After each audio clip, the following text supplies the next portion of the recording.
Ordinal utility approach, indifference curve analysis. अब देखिए, ये आपके एग्जाम में बहुत बार आता है, इंडिफरेंस कर्व एनालिसिस के बारे में आपसे पूछा जाता है। तो ये क्या है? ऑर्डिनल यूटिलिटी अप्रोच है कि जो सेटिस्फैक्शन है आप उसको इंडिफरेंस कर्व के एनालिसिस के हिसाब से समझोगे। You have already studied the utility approach, which was based on the assumption that utility is measurable numerically, like 1 util, 2 util, 3 utils. This is called cardinal utility approach. आप आगे के videos में पढ़ चुके हैं कि जो भी हम लोग का सेटिस्फैक्शन है उसको हम लोग यूटिलिटी बोल रहे हैं। अब ये यूटिलिटी है हम लोग नंबर्स में कैलकुलेट कर रहे हैं, 1 यूटिल, 2 यूटिल, 3 यूटिल, ठीक है। और इसी को हम लोग कार्डिनल यूटिलिटी अप्रोच भी कहते हैं। Professor J.R. Hicks criticized the utility approach as unrealistic because satisfaction or utility is a subjective phenomenon and so it can never be measured precisely. Professor J.R. Hicks इस तथ्य को नहीं मानते हैं।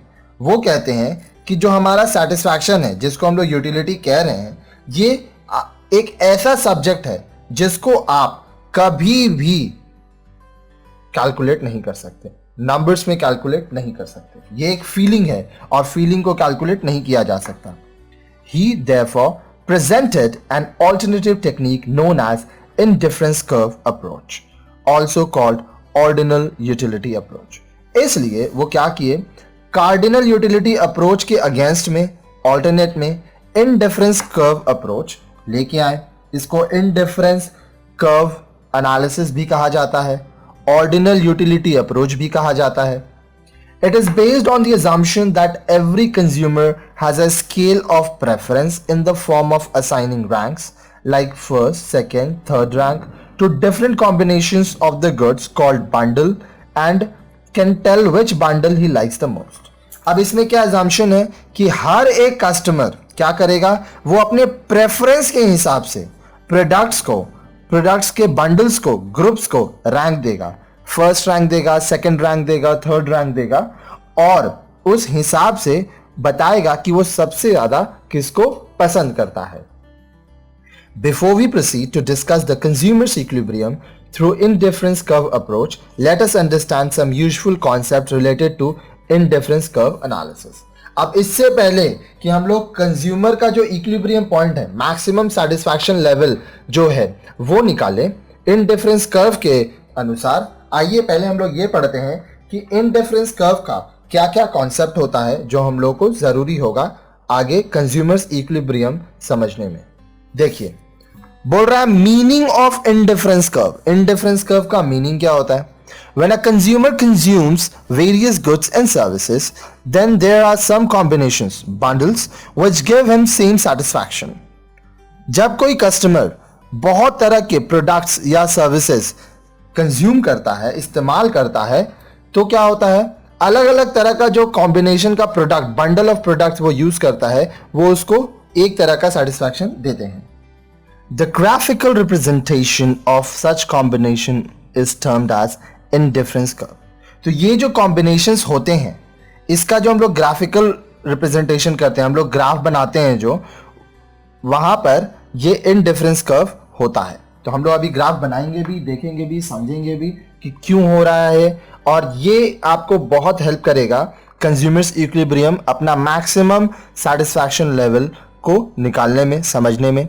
An indifference curve is a curve that shows all those combinations, or you can say bundles, of two goods which give equal satisfaction to the consumers. Indifference curve क्या है? ये curve हम लोग को बताता है कि कौन सा ऐसा कॉम्बिनेशन या बंडल है दो प्रोडक्ट का जिससे एक कस्टमर को इक्वल सेटिस्फैक्शन मिल रहा है। Table 14.4 shows an indifference schedule showing all the combinations of goods X और goods Y.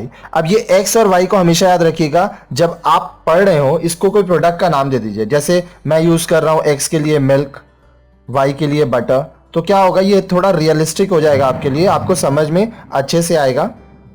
तो बोल रहा है कि table 14.4 shows an indifference schedule showing all the combinations of goods X और goods Y giving equal satisfaction to the customer. ठीक है, आप टेबल देखिए, कॉम्बिनेशन है, 4 कॉम्बिनेशन यहां पे बता रहा है।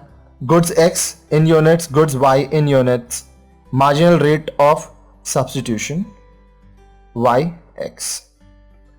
पहला कॉम्बिनेशन, आप 1 यूनिट x खरीद रहे हो, 8 यूनिट आप खरीद रहे हो y। या देखो फर्स्ट सिचुएशन में कोई आपका मार्जिनल रेट नहीं निकलेगा, हमेशा याद रखिएगा। जैसे ही आप सेकंड केस में जाओगे तब आपको समझ में आएगा, आप कंपैरिजन कर पाओगे। केस 2, आप यूनिट x, जो आपका प्रोडक्ट x है, उसको 2 यूनिट खरीद रहे हो और जो y है उसको 4 यूनिट्स। तो इसमें क्या हो गया, 4y is to 1x, ठीक है। C, 3 units of x, 2 units of y, 2y, 1x। D, 4 unit of x and 1 unit of y, 1y, 1x। अब ये निकल कैसे रहा है, देखिए 2 minus 1, 1x, 3 minus 2, 1x, 4 minus 3, 1x, ठीक है। अब देखिए यहां से प्रोडक्ट जो है कम कर रहे हैं हम लोग। पहले 8 था, अब 4 हो गया, ठीक है। तो क्या हो गया, 8 minus 4, 4x, 4 minus 2, 2y, ये y में आ रहा है क्योंकि y का हम लोग देख रहे हैं। फिर 2 minus 1, 1। अब ये जो सिचुएशन हुआ, यहाँ पे क्या हुआ, ये इक्वल हो गया। तो ये हम लोग का इक्विलिब्रियम पॉइंट हो गया। अब हम लोग इसको थोड़ा आइए समझते हैं। यहाँ पे कॉम्बिनेशन है A, B और C and D of goods x and y, 1x plus 8y। ये क्या है, देखिए x 1 पीस, y 8 पीस, ठीक है। एक मिनट वेट कीजिएगा, इसको थोड़ा मैं आगे ऊपर कर दूं आपको समझाने के लिए। देखिए 2x 4y, 3x 2y, 4x 1y, ठीक है। ये प्रोडक्ट का कॉम्बिनेशन है। गिव्स कस्टमर इक्वल सेटिस्फैक्शन, ठीक है। अब ये क्या है, इक्वल सेटिस्फैक्शन दे रहे हैं। In other words, consumer is indifferent between these combination of goods x and goods y। जो ये अलग अलग कॉम्बिनेशन है, कंज्यूमर क्या है, ये अलग अलग तरह का कॉम्बिनेशन ले रहा है। When these combinations are represented graphically, we get an indifference curve shown in figure 14.2। तो चलिए आइए हम लोग indifference curve देखते हैं, इस फिगर में बैठाते हैं इसको और अच्छे से समझते हैं कि हाँ ये क्या हो रहा है जी। देखिए ये गुड्स y है, ये गुड्स x है। आप ऐसे भी कर सकते हो कि इसको x बना दो, इसको y बना दो, वो एग्जाम में आप जैसा भी प्रैक्टिस करो। अब देखिए सबसे पहला situation, 1x 8y, 1x 8y मिल रहा है A पे।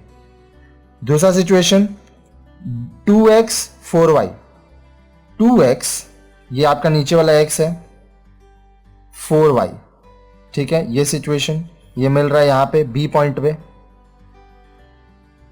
फिर 3x 2y, 3x 2y मिल रहा है C पे। 4x 1y ये मिल रहा है कहां पर, D पे, ठीक है। तो अब ये जो चीज आप देख रहे हो, ये जो पूरा यहां से यहां तक है, ये है आपका इंडिफरेंस कर्व, ठीक है। अलग अलग सिचुएशन में देखिए आपका ग्राफ कैसे घूम रहा है, अलग अलग प्रोडक्ट है। ये बनता कैसे है, इसके लिए हम लोग का एक वीडियो है जिसमें हम लोग कैसे ग्राफ बनाया जाता है वो बनाए हैं, तो वो सब आप देखिएगा, आपको बहुत इजीली समझ में आएगा। मीनवाइल यहाँ पे समझिए एक एक यूनिट करके हम लोग दिए हैं, यहाँ पे भी एक एक यूनिट करके दिए हैं। एज पर द क्वेश्चन हम लोग पुट अप किए हैं और ये आपका इंडिफरेंस कर्व निकल के आया है, ठीक है। इसको आप ऐसे भी समझ सकते हो, देखो आपके सहूलियत के लिए मैं यहाँ बना दे रहा हूँ। ये y है मान लीजिए, ये x है, 0 1 2 3 4, 1 2 3 4, यहाँ पे 8 है, 1 2 3 4 5 6 7 8।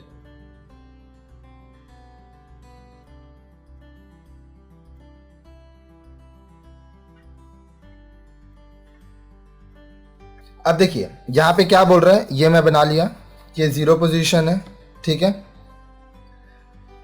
x1 y8, ये x है 1, ठीक है, y8 ये मेरा मिलेगा कहाँ, एक मिनट, यहाँ से मैं सीधा जा रहा हूँ, यहाँ मिलेगा, ठीक है। इसके लिए आप स्केल यूज़ कीजिएगा, आपको समझाने के लिए मैं बस ये बना रहा हूँ। ये पॉइंट ए हो गया आपका, ठीक है, यहाँ पे ये मिल रहा है। सेकंड केस 2x 4y, ये 2x है, ये 4y है, यहाँ मिल रहा है ये, ठीक है। ये आपका बी पोजीशन हो गया। फिर है 3x 2y, ये 3x ये 2y, सी पोजीशन, ठीक है। 4x 1y,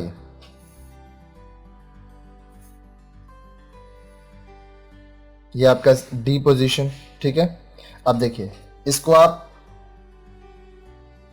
कॉम्पास से जब करिएगा तो ये इस तरह से आ जाएगा, ये हो गया इंडिफरेंस कर्व, ठीक है। तो उस तरह से ये बनता है, बहुत सिंपल है, पुट अप करना है और कुछ नहीं है इसमें। चलिए अब आगे देखिए मोनोटोनिक प्रेफरेंसेस। अब मोनोटोनिक प्रेफरेंसेस क्या होता है ये समझिए।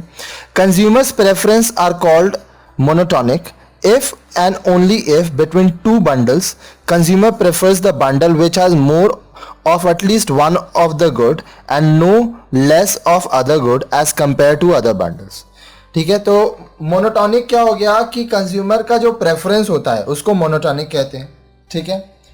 ये तभी होगा और सिर्फ तभी होगा जब सिर्फ दो बंडल हो, ठीक है, और कंज्यूमर ये प्रेफर कर रहा है कि वो दोनों में से कोई एक बंडल चुन रहा है जिसमें एटलीस्ट एक प्रकार का जो प्रोडक्ट है वो ज्यादा हो और दूसरा प्रकार का जो प्रोडक्ट है वो बहुत कम ना हो कंपेयर टू अदर बंडल। अब देखिए एग्जांपल देखिए, for example between the bundles 2x plus 2y, 1x plus 2y, 2x plus 1y and 1x plus 1y, the consumer will prefer 2x plus 2y to all the three bundles if his preference are monotonic। अब देखिए monotonic में क्या हुआ, x एक product है, y एक product है। पहला सिचुएशन 2 पीस x लो 2 पीस y लो, दूसरा सिचुएशन 1 x लो और 2 y लो, तीसरा 2 x लो 1 y लो, चौथा 1 x लो 1 y लो। अगर ये चारों सिचुएशन आपके पास है तो आप अगर मोनोटोनिक है तो आप ये लोगे, क्योंकि इस सब सिचुएशन में सबसे ज्यादा सेटिस्फैक्शन आपको यहां मिल रहा है, ठीक है। अब इंडिफरेंस मैप क्या बोलता है? An indifference map is a collection of indifference curves that represent different levels of satisfaction.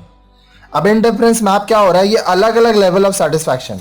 यहां पे देखिए हम लोग एक लेवल देखे थे सेटिस्फैक्शन का, ठीक है। अब यहां पर अलग अलग लेवल ऑफ सेटिस्फैक्शन हम लोग देखेंगे। Higher indifference curves represent higher level of satisfaction because higher indifference curves represent more quantities of both goods and same quantity of one good and more quantity of other good. जितना ज्यादा higher रहेगा उतना ज्यादा अच्छा माना जाएगा इस curve को, उतना ज्यादा सेटिस्फैक्शन होगा कस्टमर को, ठीक है। अब इसमें देखिए यहाँ पे क्या हो रहा है, ये एक लेवल है IC1, ये उससे ऊंचा है, IC2 ये उससे ऊंचा है, IC3, ठीक है। ये अलग अलग लेवल है आपके लिए। अब इस लेवल को मैं आपको समझाऊंगा।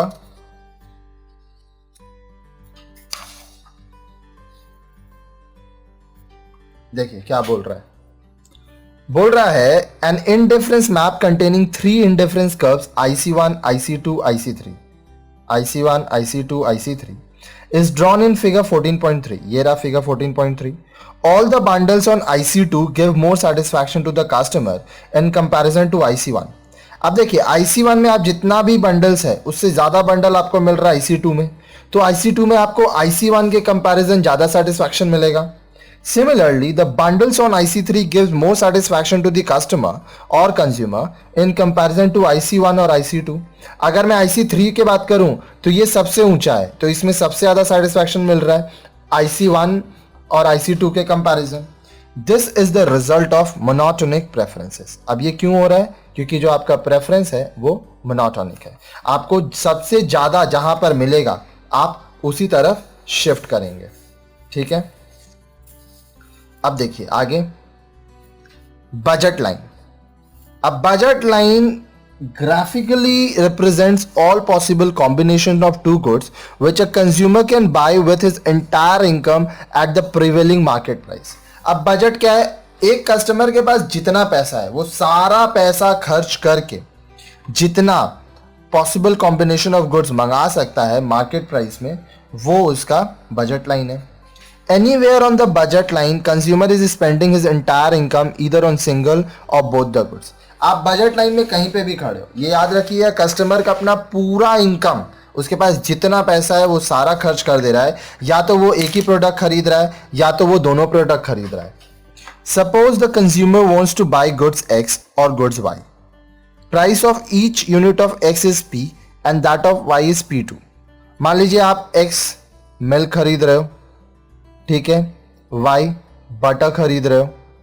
अब इसका जो प्राइस है P मान रहे हैं हम लोग, मिल्क का P और बटर का P2। Then accordingly the expenditure on X will be equal to P1X and the same on Y will be equal to P2Y, क्योंकि ये P1 है। तो मान लो आप अगर 5 यूनिट ऑफ X खरीद रहे हो तो P1 इंटू 5 करोगे, P1X हो जाएगा। सेम P2 इंटू Y करोगे, ठीक है। Total expenditure on goods X and Y will be P1X plus P2Y। Simple है। अब ये हो क्या रहा है पहले समझो आप। मान लो मिल्क का प्राइस है P1 is equal to 2 rupees, P2 is equal to 3 rupees, ठीक है। अब P1X का मतलब समझिए, आप 5 यूनिट ऑफ X ले रहे हो और 3 यूनिट ऑफ Y ले रहे हो।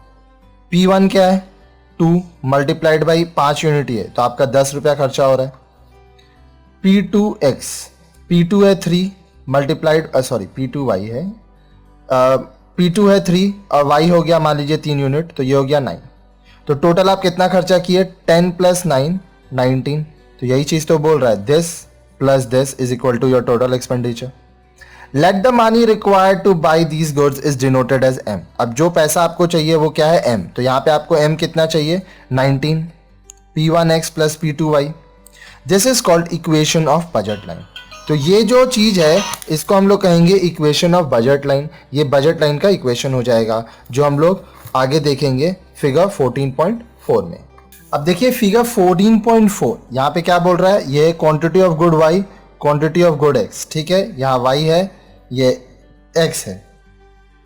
बजट लाइन को बता रहा है प्राइस 1 इंटू X प्लस प्राइस 2 into Y is equal to M। ये हम लोग आगे पढ़ चुके हैं। अब बोल रहा है कि ये इसका स्लोप है, देखिए A यहां पर है, B यहां पर है। एट एनी पॉइंट, अब देखिए ये पॉइंट कहां मिल रहा है, ये पॉइंट यहां मिल रहा है, ठीक है। ये आप नीचे की तरफ जाओगे, फिर ये पॉइंट आपको यहां मिल रहा है, ये आप नीचे की तरफ जाओगे, फिर ये पॉइंट आपको यहां मिल रहा है, ये नीचे की तरफ आप जा रहे हो, ठीक है। तो एट एनी पॉइंट आप जहां मिल रहे हो, ठीक है, आप अपना मैक्सिमम पूरा पैसा खर्चा कर दे रहे हो, ठीक है। आपके पास जितना रुपया है, अगर आप 3 यूनिट Y खरीद रहे हो तो 1 यूनिट X खरीद रहे हो, 2 यूनिट Y खरीद रहे हो तो 2 यूनिट X खरीद रहे हो, 1 यूनिट Y खरीद रहे हो तो फिर आप 3 यूनिट X खरीद रहे हो, ठीक है। अब अगर मैं 0 पे आऊँ तो 0 unit Y, 4 unit of X, अगर मैं इसको 4 मान लूँ, अगर 0X तो ये 4Y। तो क्या बोल रहा है, in the figure 14.4 AB is the budget line. ये जो है ये आपका बजट लाइन है। Point A is located by dividing the entire income over quantity of goods of Y only, ठीक है। अगर आप पूरा पैसा सिर्फ Y खरीद लेते हो तो आप यहाँ आओ। Similarly point B is located by dividing the entire income over the quantity of good X only. अगर आप पूरा, मान लो ये चौथा यूनिट है, अगर आप 4 यूनिट X का खरीद लेते हो तो आप यहाँ पर हो। पूरा पैसा का आप X खरीद लिए तो आप यहाँ पे, पूरा पैसा का Y खरीद लिए तो आप यहाँ पे। At any point on the line AB other than A and B, the consumer can buy certain combination of X and Y by using her income। अब देखिए यहाँ पे आप एक चीज समझिए, या तो आप 4X खरीद सकते हैं या तो 4Y, ठीक है। अब इस सिचुएशन में आप 3 प्लस 1 4 पीस खरीद रहे हैं, 2 प्लस 2 4 पीस, 1 प्लस 3 4 पीस। ये आपका अलग अलग सिचुएशन है। किसी भी सिचुएशन में आपका पूरा का पूरा पैसा खर्च हो जाएगा। अब budget line changes when either the price of the goods और इनकम ऑफ द कंज्यूमर और बोथ चेंजेस। अगर मान लीजिए किसी प्रोडक्ट का प्राइस चेंज हो जाता है तो आपका बजट लाइन चेंज हो जाएगा। आपका जो कस्टमर है उसका इनकम चेंज हो जा रहा है तो आपका बजट लाइन बदलेगा। अगर आपका इनकम और प्राइस प्रोडक्ट का दोनों चेंज हो जा रहा है तो भी आपका बजट लाइन चेंज होगा। The budget line is negatively sloped because to buy more units of a good, consumer must buy less unit of other goods as consumer income is fixed. अब देखिए यहाँ पे इनकम आपका fixed है, इसीलिए budget line हमेशा negative slope होता है. 4 पीस ये लिए, 1 पीस भी आपको एक्स नहीं मिला. जैसे ही एक ये कम किए, एक यहाँ पे बढ़ा, और एक कम किए, एक यहाँ पे बढ़ा, और कम किए ये बढ़ा, और कम किए ये बढ़ा. ठीक है, तो इसलिए ये हमेशा नेगेटिव स्लोप होता है. तो slope of a budget line हम लोग कैसे निकालते हैं? Quantity of the other goods sacrificed divide by quantity of goods obtained. एक सैक्रिफाइस से आपको कितना मिल रहा है, इससे आपको पता चलेगा slope of the budget line. ठीक है, तो यहां पे y से x को हम लोग डिवाइड कर रहे हैं. Suppose price of goods x is ₹2 and that of y is ₹1. So he has to sacrifice 2 units of goods y to obtain 1 unit of x in this example. तो अब मान लीजिए यहां पर क्या बोल रहा है आपको कि आप x का प्राइस मान लीजिए ₹2 पर यूनिट है और y का ₹1. तो अगर आपको एक x खरीदना है तो आपको 2 यूनिट ऑफ y को सैक्रिफाइस करना पड़ेगा. तो स्लोप क्या हो गया? y बाई एक्स 2 आप सैक्रिफाइस कर रहे हो, आपको 1 मिल रहा है. 2/1 is nothing but the price ratio between goods x and goods y. Price ratio क्या है? x का दाम ₹2 है, y का दाम ₹1. ठीक है, so the price ratio indicates the slope of the budget line. तो जो प्राइस रेशियो है उसी से आपको बजट लाइन का स्लोप पता चलेगा. The slope of the budget line is equal to price of x divide by price of y. This is also called market rate of exchange MRE because the two goods can be exchanged at this rate given their price in the market. ये market rate of exchange भी हो गया क्योंकि इस price में इसको आप market में एक्सचेंज कर सकते हो. Next, budget set. Budget set is the set of all possible combinations of two goods which a consumers can afford given his income and market price of the two goods. ठीक है, budget set वो हुआ जहां पे हर एक possible combination 2 goods का जो एक कस्टमर खरीद सकता है.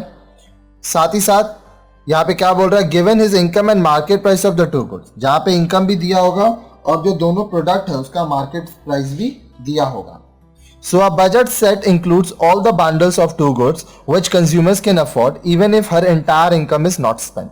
तो बजट सेट में क्या, अगर आप पूरा अपना इनकम खर्चा नहीं भी करते हो तो आप क्या क्या पॉसिबल प्रोडक्ट्स खरीद सकते हो अपने लिए, वो आप यहां देखोगे. फिर हो गया marginal rate of substitution MRS. Marginal rate of substitution refers to the rate at which consumer is willing to give up amount of other good to obtain 1 extra unit of the good in question without affecting total satisfaction. यहां बोल रहा है substitution. Substitute का मतलब क्या है? एक के बदले दूसरा आप ले रहे हो. तो यहाँ मार्जिनल रेट ऑफ सब्स्टिट्यूशन बोल रहा है कि कस्टमर किस पॉइंट पे या किस अमाउंट पे किसी एक प्रोडक्ट को लेना छोड़ेगा और दूसरा प्रोडक्ट लेगा, और जो प्रोडक्ट वो छोड़ रहा है और जो प्रोडक्ट उससे वो मिल रहा है उससे उसका जो टोटल सेटिस्फैक्शन है वो चेंज नहीं हो रहा है. So the rate of substitution of one commodity for another is called a marginal rate of substitution. तो एक कमोडिटी के लिए, ठीक है, जो रेट से आप उसको सब्स्टिट्यूट कर रहे हो वो हो गया marginal rate of substitution. It is expressed as marginal rate of substitution of XY of goods X और फॉर गुड Y. ठीक है, symbolically MRS marginal rate of substitution XY is equal to loss of goods of Y by gain of goods of X. अब देखिए Y आपका minus हो रहा है तो ये लॉस हो रहा है, डिवाइड बाई X गेन हो रहा है, प्लस हो रहा है, क्योंकि y आप कुछ छोड़े हो तभी आपको x कुछ मिला है. तो यहां पे ये हो गया. ठीक है, MRS XY can be explained with the help of the figure 14.5. तो चलिए आइए हम लोग यहां पे देखते हैं कि किस तरह से ये है. इस फिगर को ध्यान से समझिएगा. Good y, goods x. ठीक है, अब देखिए मान लीजिए ये 0 पॉइंट है, y1 x1 y2 x2. ठीक है, अब हम मान लीजिए इसको मानते हैं 2 और इसको मानते हैं 1 पीस, इसको 1 पीस, इसको 2 पीस.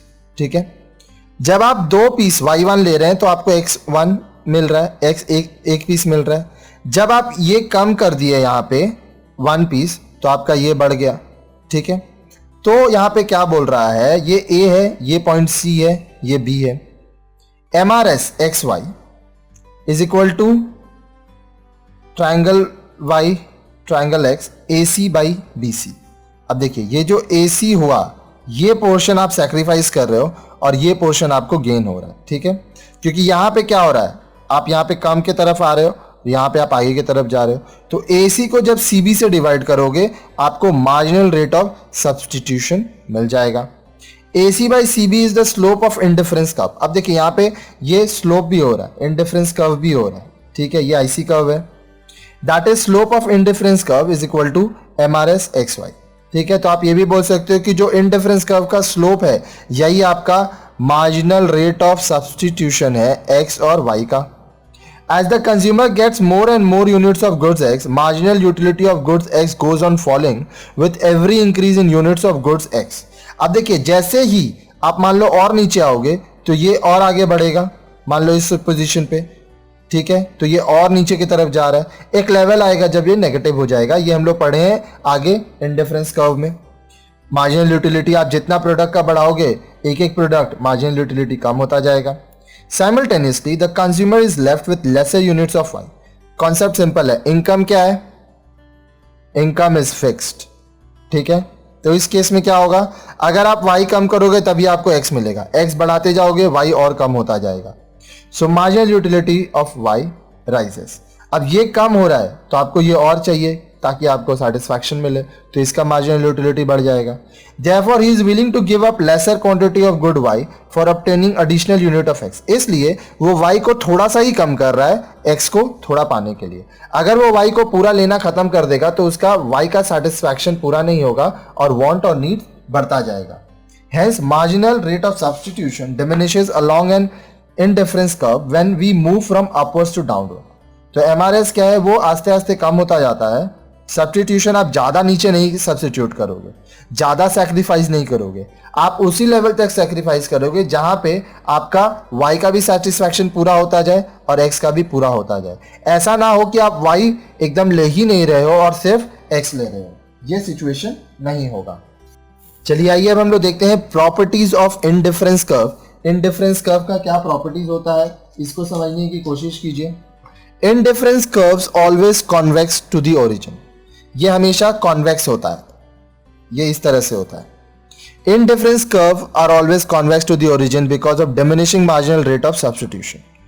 ये हमेशा जितना आप एक एक यूनिट के तरफ आगे बढ़ोगे उसका आपका जो सेटिस्फैक्शन लेवल है वो आस्ते आस्ते कम होगा। साथ ही साथ अगर सब्स्टिट्यूशन की मैं बात करूं जो आगे हम लोग देखे थे, ये आपका Y था, ये X था, तो आप कितना सब्स्टिट्यूट करोगे, X को Y को पूरा तो नीचे नहीं लाओगे, इतना ही Y को X के लिए छोड़ोगे जितना में आपका Y का भी सेटिस्फैक्शन पूरा हो पाए।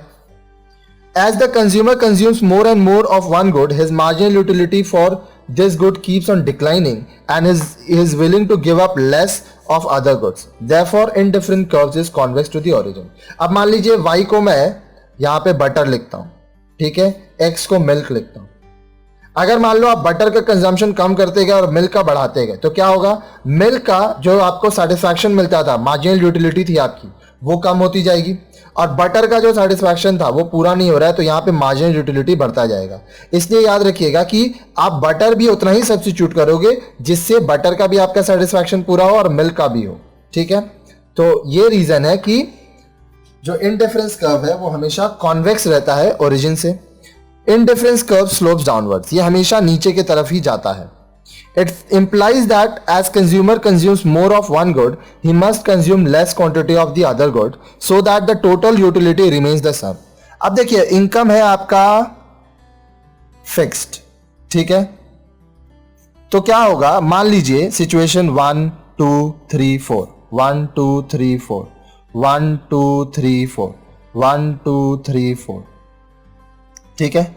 तो पहले अब मान लीजिए यहाँ पे एक सिचुएशन आया जहाँ पे आप यहाँ पे खड़े हो, दूसरा सिचुएशन में आप यहाँ पे खड़े हो, ठीक है, तीसरा सिचुएशन में आप यहाँ पे खड़े हो मान लो, चौथा सिचुएशन में यहाँ पे।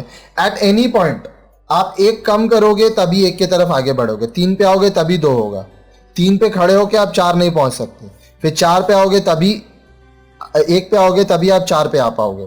क्यों? क्योंकि जब तक आप एक प्रोडक्ट का कंजम्पशन कम नहीं करोगे दूसरा बढ़ेगा नहीं।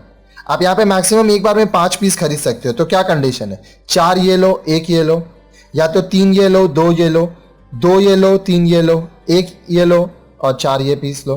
तो इस तरह से ये हमेशा एक प्रोडक्ट को अगर आपको ज़्यादा यूज़ करना है, आपको मिल्क ज़्यादा चाहिए तो बटर कम करना होगा, बटर ज़्यादा चाहिए तो मिल्क कम करना होगा। Higher indifference curve represent higher level of satisfaction.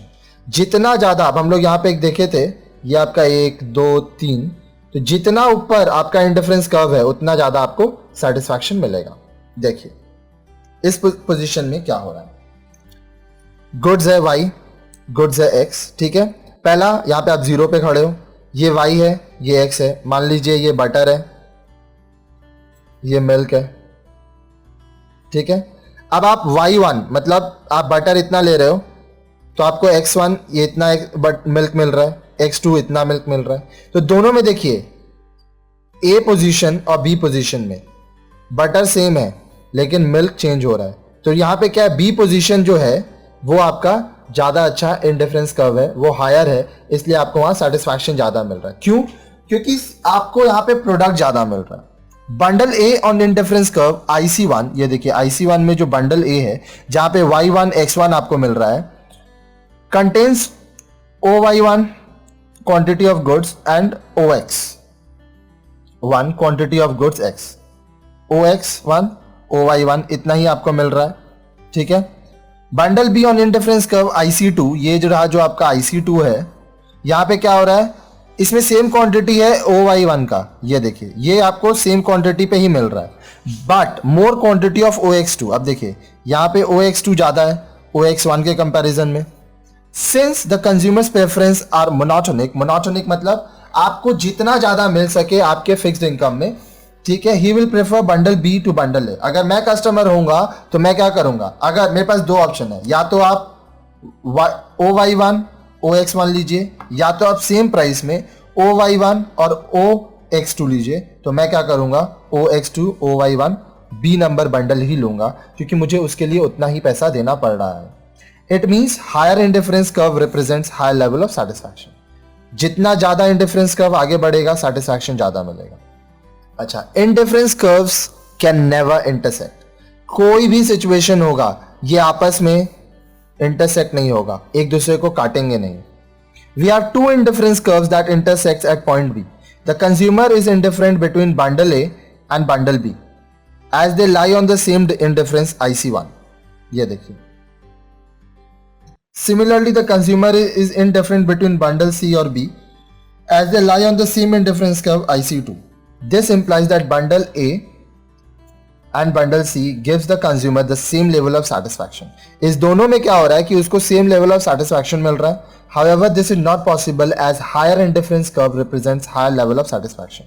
तो ये हो ही नहीं सकता क्योंकि indifference curve हमेशा याद रखिएगा, अगर आपका ग्राफ ऐसा है तो ये इस तरह से ही होगा, ये आपस में कभी भी एक दूसरे को काटेगा नहीं। तो चलिए आइए अब हम लोग पढ़ते हैं assumptions of indifference curve। अब जो ये indifference curve है उसका क्या क्या assumption है। Indifference curve analysis is based upon the following assumption। अब ये जो नीचे assumption दिए हुए हैं इनके ऊपर बेस करके indifference curve analysis किया जाता है। It is assumed that the consumer has fixed amount of money, whole of which is to be spent on 2 goods, given the market price of the 2 goods। ये माना जा रहा है कि जो कस्टमर है उसका जो इनकम है, जो अमाउंट है उसके पास वो फिक्स्ड है, साथ ही साथ वो 2 ही प्रोडक्ट में अपना सारा पैसा खर्चा कर दे रहा है, और वो पैसा जो खर्च कर रहा है वो क्या है, मार्केट प्राइस है हर एक गुड्स का। It is assume that the consumer has not reach the point of satiety, he always prefers more of both the commodities.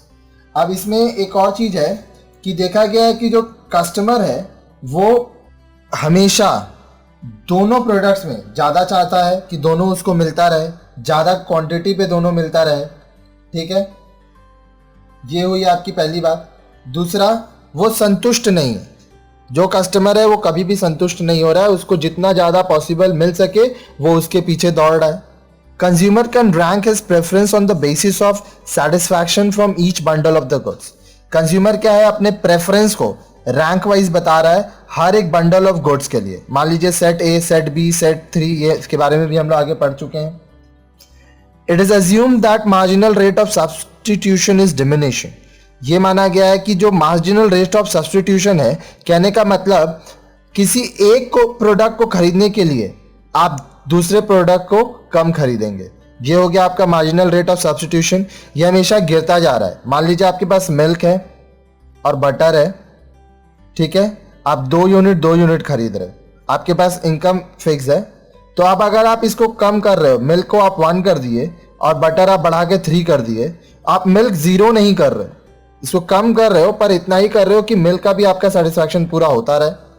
Consumer is rational person, that is he always aims to maximise his satisfaction. अब consumer क्या कर रहा है, वो हमेशा ये कोशिश कर रहा है कि वो अपना सेटिस्फैक्शन को मैक्सिमम रखे। जो कंज्यूमर है वो बुद्धिमान है, समझदार है, वो अपने मैक्सिमम सेटिस्फैक्शन की ओर बढ़ रहा है।